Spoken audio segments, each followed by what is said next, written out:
Good evening, ladies, and welcome to another self-love conversation. My name is Gloria Ward, and tonight, ladies, we're going to have a wonderful conversation, something a little bit different here at the I'm Loving Me Project. We're going to talk to Dr. Anjali Ferguson, and she specializes in trauma-informed care and early childhood mental health and parenting.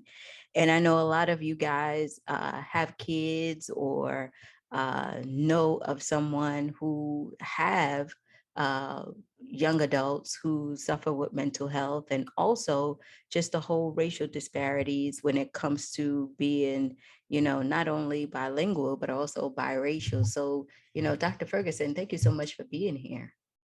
Thank you so much for having me. I'm so excited to be here. Yes. So the first thing I want to talk about is, like really what it is that you specialize in. When you say trauma informed care and working with young adults, what exactly does that mean, just to paint the picture for everyone? Sure. Yeah. I think trauma as a term has started to become a little bit more mainstream in the last couple of years, but we think of trauma as a stress response that an individual can have after a really traumatic, stressful event, typically. And then we also know of things like complex trauma, which include multiple traumas over the lifetime. And then now, more recently, things like racial trauma and intergenerational trauma are also starting to become a bit more mainstream, but those are responses the body and the mind have to experiences with racism and discrimination, which for some historically marginalized group is pretty day to day, pretty consistent. And yeah. And what we know with our trauma research is these toxic stressors can really impact a person's development, a child's development, which includes their brain functioning and development, and then has a host of mental health outcomes that come with that. Things like PTSD and anxiety and depression, and also can have physical health outcomes for folks. So we've also seen that early childhood trauma can impact the development of things like heart disease and cancer and diabetes in Ew. adults. Mhm. Wow. Yeah, and that was a groundbreaking study that happened in the 90s and is still not mainstream knowledge. But for us in the mental health world, for us in the trauma world, who've been trying to say, hey, pay attention to these things that happen in early childhood, there's a lot of great data to say this is why we need to pay attention, because we see these health disparities, especially in, again, marginalized communities. But we kind of sit around and scratch our heads and ask why or what. But a lot of times there's a connection to early childhood and that development and the toxic stressors that are there. So my work specifically, I focus on early childhood populations and parenting with a racial trauma lens. Again, recognizing that certain minoritized kiddos, those especially from Black and Indigenous communities, are at greater risk for racism and discrimination and the trauma that comes with that. Children can also impact or be impacted by those experiences. Right. And I know, when you were talking, I was thinking about when I was younger, growing up in New York.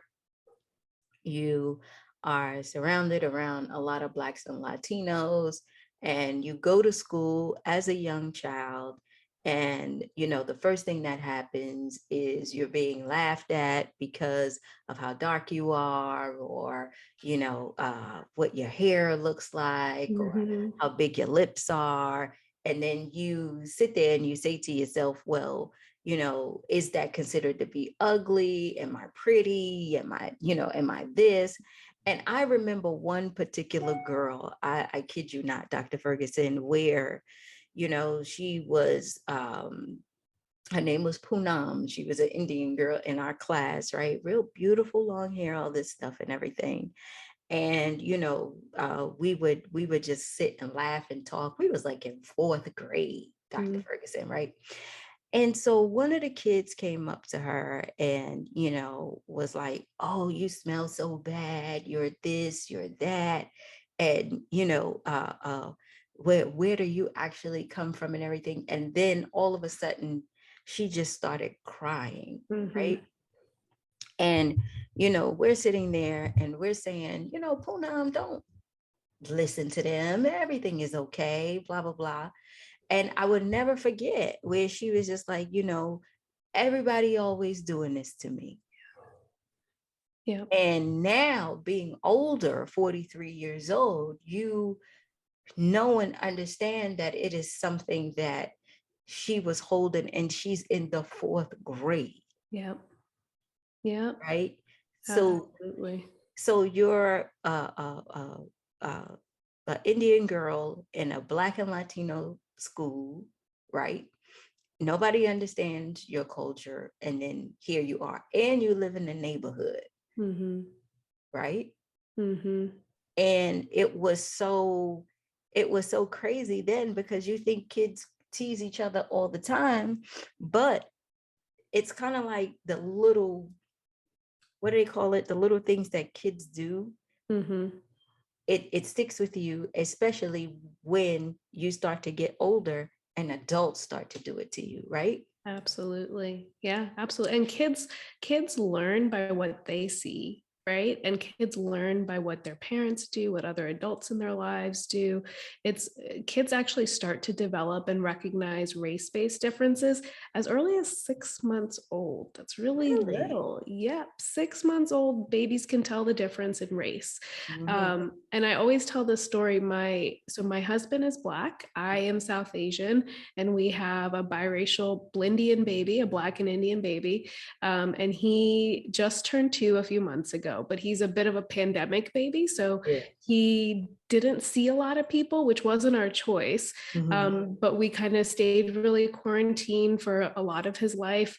And at 6 months old, I remember taking him to a park, and we ran into a neighbor who's white, and he lost it. Like, and he's very friendly, very social, and he just had this intense fear response. Wow. And we took a second to realize what was happening, because when we go to the park and we see women of color, he was jumping out of his stroller to wave and say hi, because they look like mommy, they look That's right. familiar, right? That's right. But he sees white people and he's having this really strong reaction, because at home he sees mommy, he sees daddy, grandparents are Black and Indian, all his books, all his toys. We really made a conscious effort to make sure they were really diverse and look like us. All the things he would watch on TV would be music videos of Bollywood or hip hop or reggaeton, and they all look like us, right? And so he's out in the world seeing somebody that doesn't look like him, and it's scary. Yeah. And the difference for him, though, is that he will eventually enter a world that's predominantly white, and he'll figure it out, right? He'll adjust and he'll figure it out. What doesn't always happen is the reverse. So, what doesn't always happen is white children don't always have the opportunity to socialize or interact with folks that aren't white or don't look like them, right? And same of other respective communities, right? I think of my South Asian communities I grew up with. There wasn't a lot of socialization with Black or Latina communities unless you sought that out yourself. Mm-hmm. It wasn't just how we naturally grew up. And same with Black communities, stay a bit insular sometimes. It's protective to do Right. that. Right. Right. So if we're not exposing ourselves, then when we see something different, our response is to add humor or ridicule or Right. something to make sense of it, That's right? right. That's And right. we don't realize the impacts that then has on kids, because they do kind of soak in that information. It does stick with us. Yeah, it does. My one of my best friends, her son is half Bangladeshi, and we try to sit and talk with him all the time. And we say, Omar, so what do you call yourself? And he's like, he said, I don't know, I'm mixed up, I don't know. I'm like, and I said, but and we would talk about school and different things and say, what did the kids call you in school? He's like, I don't know, they don't call me anything, right? And so we try to make a conscious effort with him to let him know what's going on. But I remember being a kid and being put in these situations where you feel like you belong, but then you don't belong, Mhm. because of the color of your skin, or because of what you have and what you don't have, right? And it does mess with you, because I know even me, for myself, you are drilled and trained to work hard and drive because you need to fit in the world, and you know everybody, nobody's coming to save you, and you're in a white man's world, and this Yeah. is that, and so everything is put into you. And as a child, when you grow up, you saying like, well, I'm already starting 2, 3, 4 steps behind, because you know what I was told, you got to be twice as good to get half. Mm-hmm. You see what I'm Mm-hmm. saying? Yeah, my husband says that to me all the time But because that's how we were raised. yeah, yeah, yeah. I get, and talking with him, I understand where it comes from. And so much of it in the work that I do, if we're thinking theoretically, it's all because of systemic racism. If we want to like pin it down, right? Mhm. That's why these barriers exist for certain communities that even non-Black communities don't experience, right? We Right. still, growing up Indian, my parents were always study, work hard. That's your metric of success, is education and like what you do with your job. And don't worry about everything else, just like focus on education, right? Right. And what we don't recognize though is that some minorities get more opportunities in some ways than other groups. And that's something as non-Black communities we have to reconcile ourselves with and understand. And it took me a long time to understand that too, in my own like learning and relearning journey. And it was all through conversations with my now family members, right? Like my in-laws and my husband and my sister and brother, like all of them, hearing their experiences and recognizing how different it was just because of the cards that were dealt, just because of the color of their skin, right? And our kids are also going through that. Kids are also going through the same exact thing. And we even have psychological literature that talks about it, right? We talk about the school to prison pipeline. Those Wow. things start in preschool, where teachers build up biases about Black children as early as preschool. And so when there was a study done by Yale not too long ago where they showed pictures of they showed videos of Black and white kids, and they had Black teachers and white teachers pick out which kids in which videos were being non-compliant or bad. Mhm. And all teachers, regardless of race, rated Black kids as being more non-compliant, even though none of the videos were actually showing videos of kids being non-compliant. So there were these biases just built into all of us because of how we were raised to, again, what you said, live in a white man's world, right? White Correct. supremacy tells us, white Eurocentric values tell us what we have to measure as success. Correct. That is Mhm. true. And so when you're dealing with kids, and you know the child is getting this at home, school, TV, everywhere, Mhm.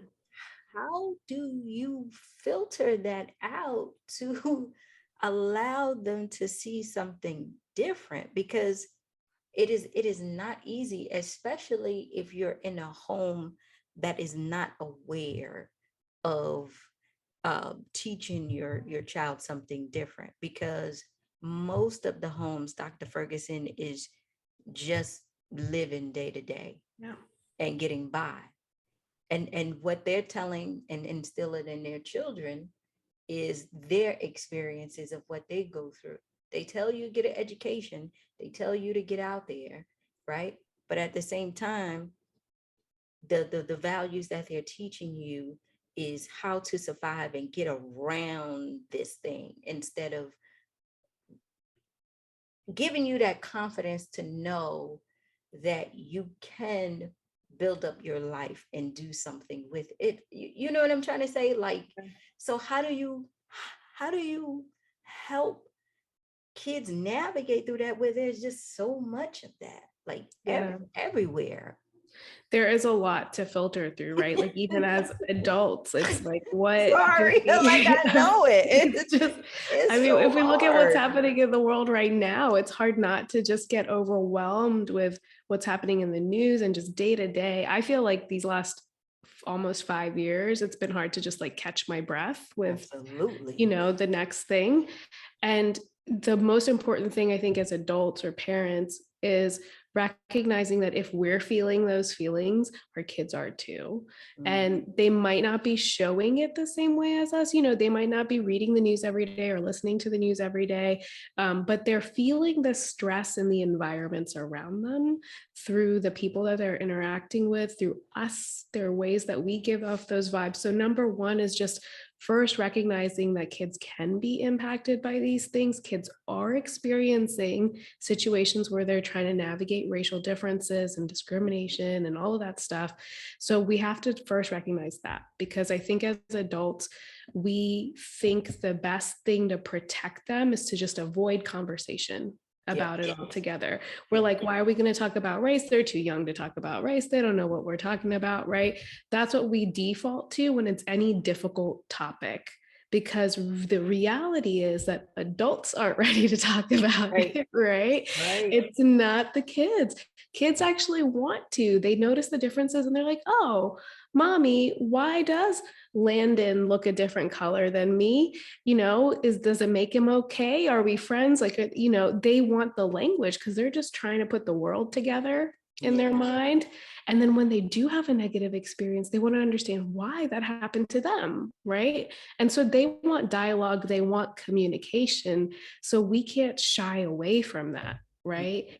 And Mhm. at the same time, we can't sugarcoat it either, because then it like minimizes the problem for them, right? If we're like, oh, it's fine, he didn't mean to say that to you, just brush it under the rug, then that's teaching them unhealthy coping too. When it comes to those things, we're saying shove your feelings down and just keep it moving, which isn't also great messaging. We want kids to experience all the feelings that come with that. You got angry when he said that to you? Absolutely get angry. It's okay to be angry. But what we do with our anger is important, right? So we don't want to turn around and throw that anger back at him.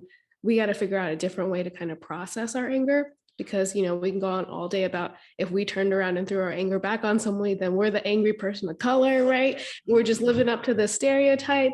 But so we're also having to model for kids, how do we healthily cope with all emotions that come from this, and all and any emotions that come from it are okay too.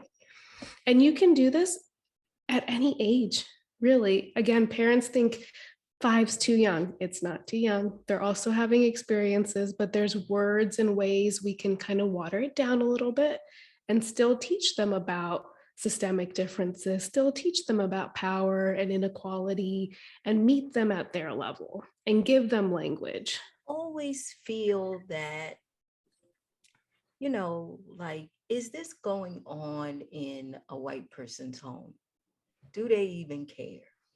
You Yeah. know what I'm saying? And this is just speaking for me being a Black woman who, you know, had to get to talk, had to listen to, like, my little cousin. He was like 8 years old and he came home from school and he's like, Gloria, am I Black? And I'm like, I'm like, you're a human being and you're not. He said, no, am I Black? You know what I'm saying? And I had to Mhm. ask him, well, what does that mean to you? Because I don't want to say anything, right?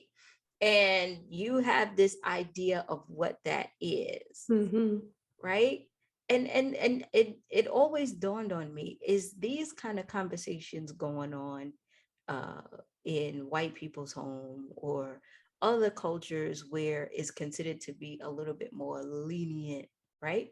Mhm. Because we always got to teach the blueprint of how to live. Like my brothers, this is what the how the world sees you.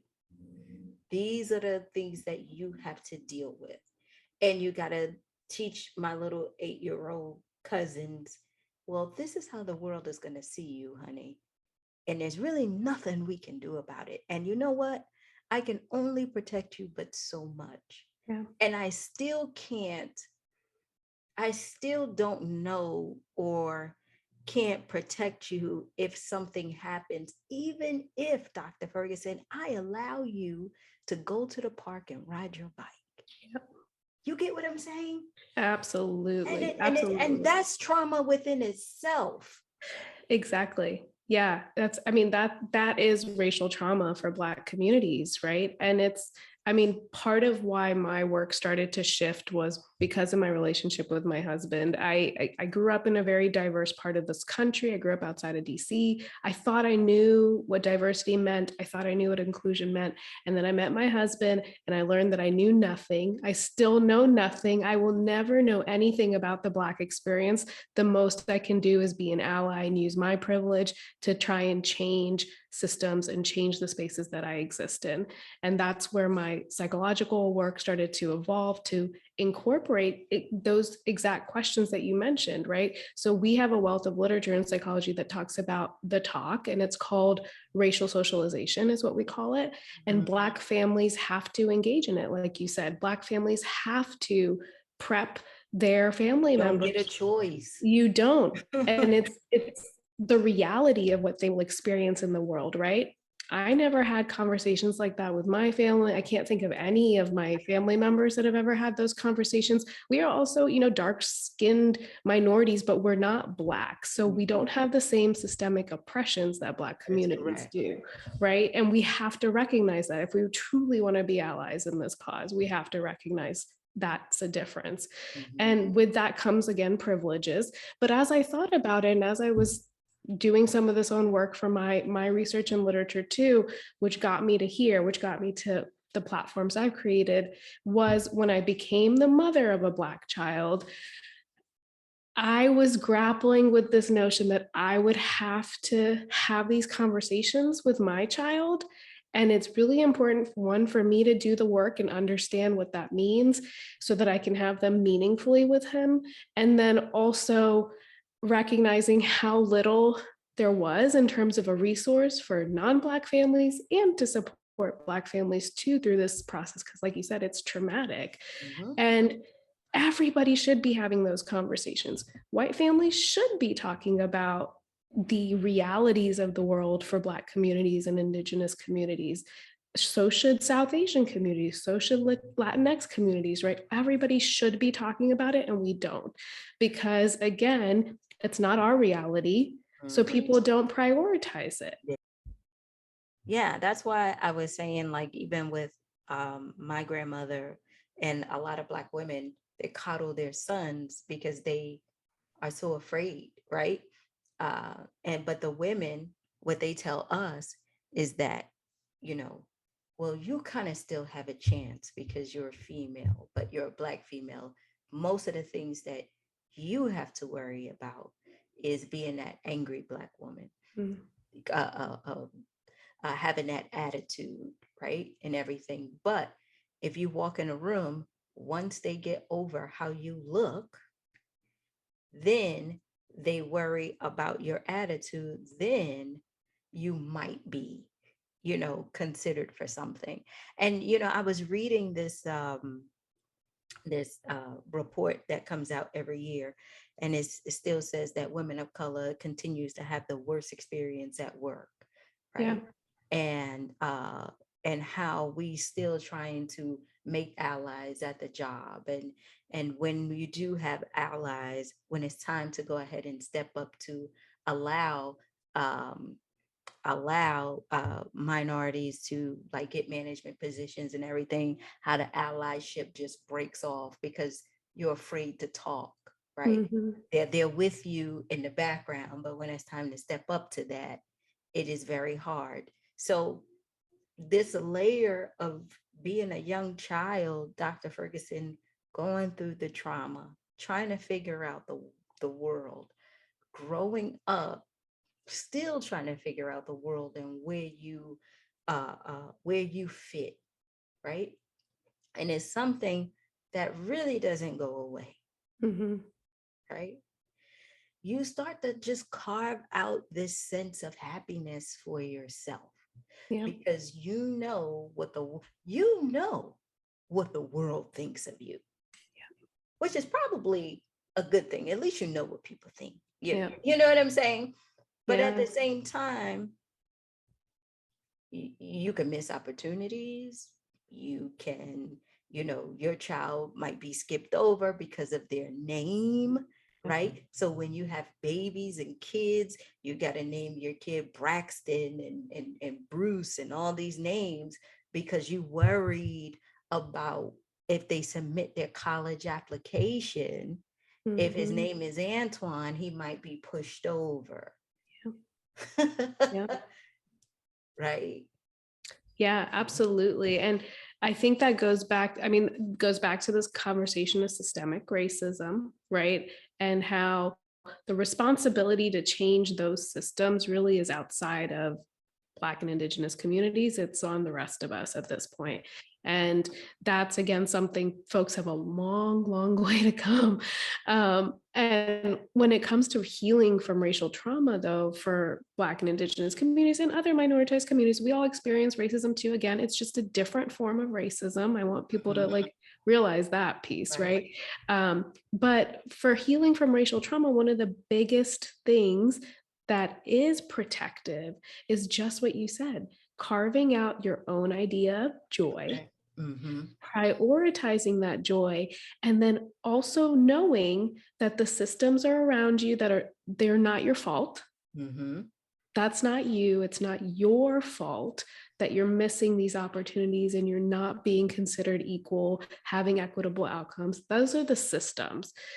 What can you do in your world to maintain that joy and then keep connections to your communities that can help support you and build you up when it is tough, right? And that comes with cultural identity development and figuring out what that looks like. And people sometimes have a misconception about cultural identity development where you want to build a really strong pride in your culture, but healthy development is navigating both worlds, Mm-hmm. actually. So being able to be, for me, being able to be strong and prideful in my South Asian identity, but also know how to navigate white spaces Mm-hmm. too, and how to accommodate both while still being myself fully, not compromising myself, but how do I incorporate both so that I'm not continually just experiencing these stressors because I'm angry at the white systems. I have to also learn how to navigate those and kind of channel my anger elsewhere, right? Absolutely. Wow. I, you know, before we tell people how to follow you and everything that you're doing, you know, I've been asked to do something for kids, right? And so we're gonna see if you would be a part of that because every year when the kids before they go back to school, they get this wonderful speech about, who they are and they're amazing and they can go and do and be anything, right? Mhm. And I think it's time to go ahead and teach them how to kind of like sift through this whole thing, of race and when you get to school, because there's a lot of kids. There was an incident here. I don't know if you saw it where, the white kid attacked the black kid in the mall and was beating him Yes. up and everything. Yes. And then the Mhm. white kid had to stand up for the black kid talking about, Mhm. well, why you not arresting me and why you're not doing this to me. Yeah. And you the kids see this, and then again, you know Yeah. you have this kind of trauma. So I'm glad and I'm so excited and happy that you're doing what you're doing, because Yeah. your work is so important. Because when we do grow up, me being a black female, it's just instilled in us that we have to be a certain way, and you have to, take care of yourself and don't put yourself out there.